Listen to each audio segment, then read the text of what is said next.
1.5 spoon കടുകിടാം. ഇച്ചിരി അറിയാമോ ഉണ്ടാക്കും.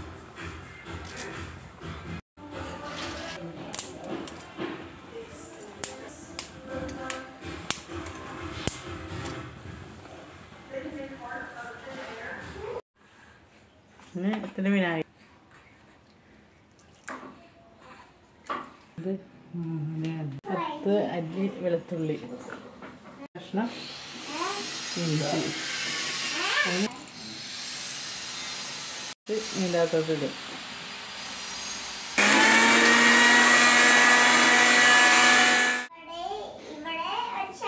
അരഞ്ഞിട്ടുള്ള വിനാഗിരി ഒഴിച്ച് അരക്കണം.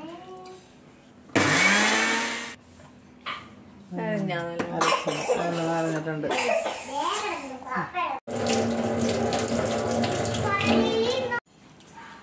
3 പച്ചമുളക്, ഒരു കഷ്ണം ഇഞ്ചി, ഇത് അരിഞ്ഞെടുക്കണം. അല്ല, മുളക്, ഒരു പകുതി കഷ്ണം ഇഞ്ചി, കുറച്ച് വേപ്പല, അടപ്പ് കത്തിക്കാൻ പോയാണ് ചൂടാണ്. മിണ്ടാല് അത് നമ്മൾ കുറച്ച് വെളിച്ചെണ്ണ ഒഴിക്കണേ. അപ്പം ആദ്യം നമുക്ക് ആവശ്യത്തിനനുസരിച്ച് നമ്മൾ ഒഴിച്ചു കൊടുക്കും. അതിൻ്റെ അടുത്തേക്ക് നമ്മൾ സവാള ഇടുക.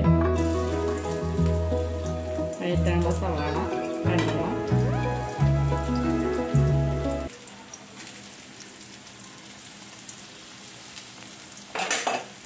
വേപ്പല,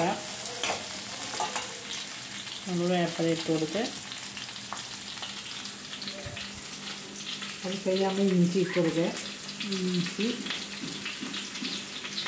കഴിയുമ്പോൾ പച്ചമുളക് എല്ലാം കൂടി വഴറ്റുന്നതാണ്. കുറച്ച് നേരം അടുപ്പത്തിട്ട് വഴറ്റും. നല്ലോണം വഴന്ന് കഴിയുമ്പോൾ അടുത്ത് കിട്ടുന്നത് വാടി കിട്ടാൻ വേണ്ടി നമ്മൾ കുറച്ച് ഉപ്പിട്ട് കൊടുക്കും. അപ്പോൾ വേഗം വാടി കിട്ടും സവാള.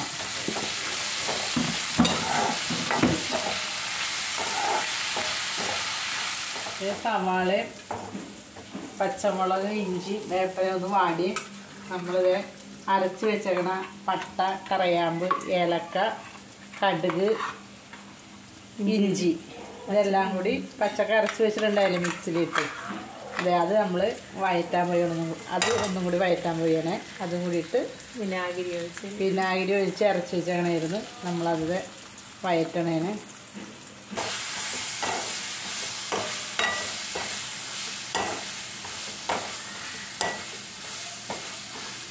ഇത് നല്ലോണം ഒന്ന് വാടണം, പച്ചമണം പോകണം. ഈ പച്ചമുളകിൻ്റെയും ഇഞ്ചിയുടെയും വെളുത്തുള്ളിയുടെ എല്ലാത്തിൻ്റെയും പച്ചമണം മാറുന്ന വരെ നമ്മളെ വഴറ്റിക്കൊണ്ടിരിക്കും.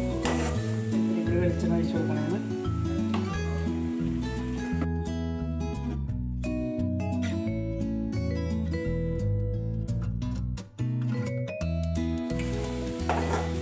ഇതിൻ്റെ പച്ചമണമൊക്കെ മാറി കിട്ടിയിട്ടുണ്ട്. അപ്പം നല്ലൊരു സ്മെല്ല് വേറെ അത് മുരിഞ്ഞയുടെ മണം വരുന്നുണ്ട്.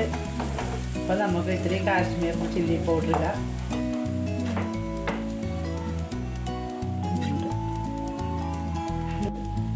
ഇടമെന്നുള്ള ആൾക്കാർക്ക് നമുക്ക് സാധാ ചില്ലി പൗഡറും കൂടി ഇടാം. അതൊരു 3 സ്പൂൺ ഇടാം. എരിവെള്ള മുളക് പൊടിയാണിത്. അതൊരു 3 സ്പൂൺ ഇടാം. കുറച്ച് മഞ്ഞൾപ്പൊടി ഇടാം. ഇതാ ഇറച്ചി നമ്മുടെ ഇവിടെ ആയിക്കൊണ്ടിരിക്കണേണ്. ഇറച്ചി വെന്തിട്ടില്ല.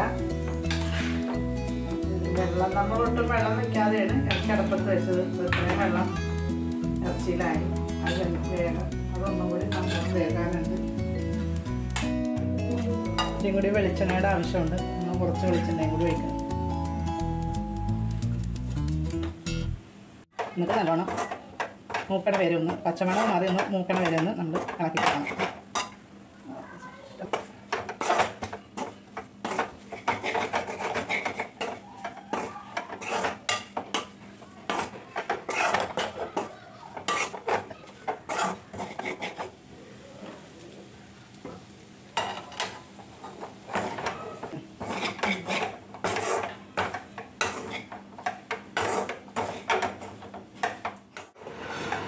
ബീഫ് ഇവിടെ ഒരുവിധം വേവായിട്ടുണ്ടാവും.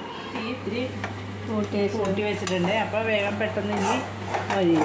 ഇത് അല്ലെങ്കിൽ നമ്മൾ ഇത് മൊരിയണതിന് മുമ്പ് തീ കൂട്ടിയിട്ടുണ്ടെങ്കിൽ ഇവിടെ അടിക്ക് പിടിച്ച് നമ്മുടെ കറി ആവൂലേ. അപ്പോൾ നമ്മൾ തീ കുറച്ച് ഇട്ടാണ് ഇളക്കിക്കൊണ്ടിരുന്ന് വെച്ചത്. ഇനിയിപ്പോൾ ഒരുമാതിരി മുരിഞ്ഞിട്ടുണ്ട്. അപ്പോൾ നമ്മൾ തീ കൂട്ടി വെച്ച് ഇളക്കണം. അപ്പോൾ പെട്ടെന്നാവും നമ്മുടെ കറി.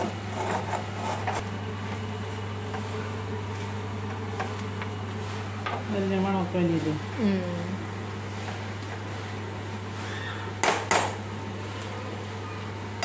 നമുക്കിനി അടപ്പ് ഓഫ് ചെയ്യാം. ഇതൊക്കെ റെഡി ആയിട്ടുണ്ട്. മൊരിച്ചേക്കണ അരപ്പുകളെല്ലാം ഇടാം.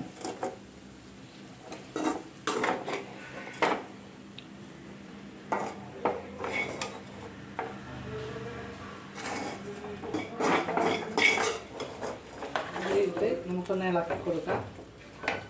ഇതിൽ നിന്ന് ഇത് വേണം. അപ്പോഴേ ഇതിൻ്റെ ടേസ്റ്റ് ഒക്കെ എല്ലാം വരുള്ളൂ. എല്ലാം മുളകും വെളുത്തുള്ളിയും എല്ലാം അരിഞ്ഞേക്കണതിൻ്റെ മണവും എല്ലാം. അപ്പോൾ നമുക്കിതൊന്നും പൊരിയട്ടെ. ഇതൊന്നും ഇനി വേഗട്ടെ ഇവിടെ കിടന്ന് കേട്ടോ. ചെറിയ തീ തന്നെ കിടന്ന് വെന്താലേ ഇറച്ചി വേവുള്ളൂ നല്ലോണം. അപ്പോൾ ഇതെല്ലാം അരപ്പ് പിടിക്കും. അപ്പോൾ കറിക്കുള്ള ടേസ്റ്റ് വരും.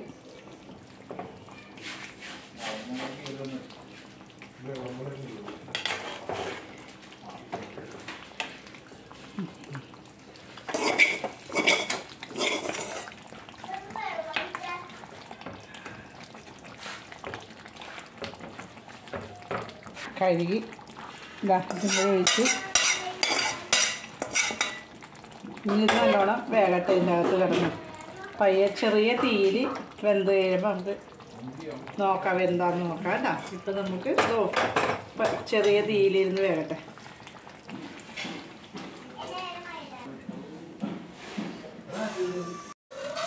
ഇത് തുറന്ന് നോക്കാം റെഡി ആയിട്ടുണ്ടോ. ഒരു 25 മിനിറ്റ് ആയല്ലേ.